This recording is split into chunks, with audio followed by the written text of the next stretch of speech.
seni istedim.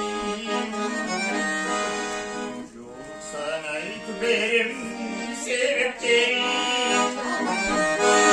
Yaşlılığım çöktü, ömrüme çöktü. Bu senin anasından gidip dedim.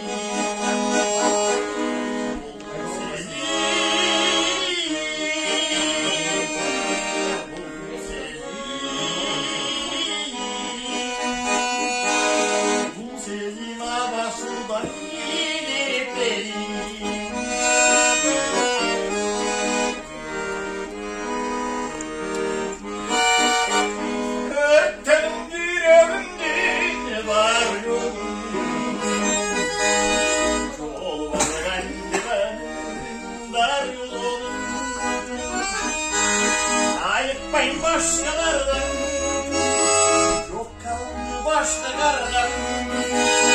Dilemin senden böyle aylar yolun.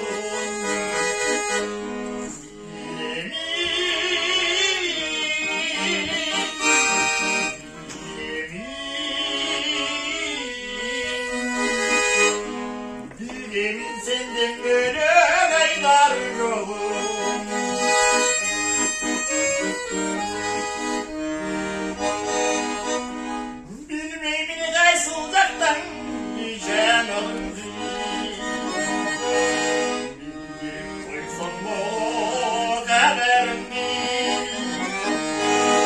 Almastan bitmesin deyim, yazıp bitmesin deyim. Sarıldım yarım deyim, ay canım deyim. Sarıldım.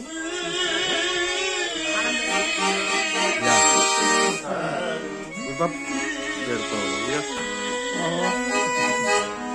Sarıldım yarım deyim, ay canım deyim.